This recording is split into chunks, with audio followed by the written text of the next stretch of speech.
What are normals? The term normal originates from geometry, where a normal is a line that is perpendicular to another object. In 3D, we use this concept often, but in this video, I want to talk about how normals are used within the context of shading objects. Normals stored within a 2D image are called a normal map. Normal maps can create the illusion of surface detail where there isn't any on a 3D mesh. I suspect you're most familiar with this type of normal data. Normal data within a 3D model or mesh is used to influence how a surface is rendered. This is similar to normal maps, but the influence is less granular. So, what is the purpose of mesh normals? And what's their relationship to a normal map? Let's take a closer look. Generally speaking, 3D editors and games are using Phong interpolation. In Blender, this is called smooth shading. When we disable smooth shading, we can see flat shading reveals the true geometry of the mesh. It's composed of polygonal faces. For each mesh vertex, there is a hidden vector that describes how the surface of the mesh should be interpolated when using smooth shading. We call these vectors vertex normals, or sometimes just normals. Vertex normals are usually hidden, because in most cases we want normals to be handled automatically. When 3D editors average the vertex normal direction between faces, we get a smooth interpolation. We can think of smooth shading like this. Imagine the renderer creating new normals between each vertex. If we draw one for every pixel on your screen, we can create the illusion of a soft and continuous surface. We can demonstrate this phenomenon by subdividing this icosphere with flat shading. As we increase the amount of face normals, the surface begins to appear smooth. When we use tools like loop cut and bevel to improve the shading of our mesh, we're indirectly manipulating vertex normals.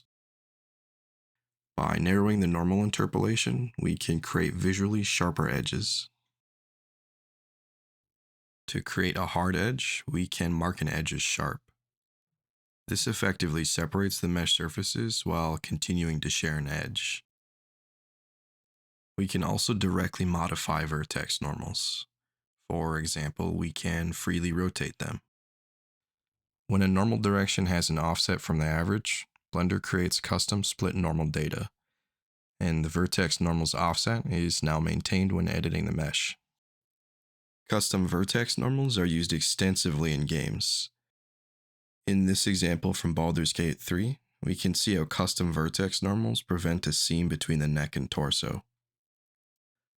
A fascinating aspect of vertex normals is that they can be stored within an image. Here I'm creating a plane with modified vertex normals to demonstrate. Normal vectors can be expressed as three components, so we can use RGB color channels to store their direction. Here's the resulting image in each color channel. We can also reverse this process. I've reset the normal vectors and then mapped the normals from the image on the right back to the mesh. We can see the normals are now modified by the image rather than the vertex normals. If we compare the original plane to our new plane with image mapped normals, we can see they are nearly indistinguishable. Let's try again using something more complex. Remember that we can modify vertex normals automatically by manipulating a mesh.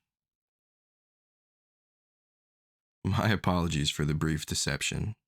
When we encode vertex normal components to RGB channels, we are doing so by baking a normal map. When we consider smooth shading, we can have a more fundamental understanding of normal maps. Each pixel of a normal map represents a normal offset on the shaded mesh surface. I like to think of normal maps like a subdivision of normals, giving us more control over shading without requiring millions of vertices. There are two normal map formats to be aware of: left-handed and right-handed. Oftentimes, left-handed normal maps are called DirectX, while right-handed are called OpenGL. Blender expects a right-handed coordinate system, or OpenGL format. When the wrong format is used, the normal map is interpreted incorrectly, causing unusual shading behavior. However, we can switch between OpenGL and DirectX format normals by simply inverting the green channel of a normal map. There's a lot more that can be said, but I want to keep this relatively brief. If you found this video informative, you should have an improved intuition when handling normals in your own projects. If you've any questions or feedback for me, feel free to use the comments. And thanks for hanging out.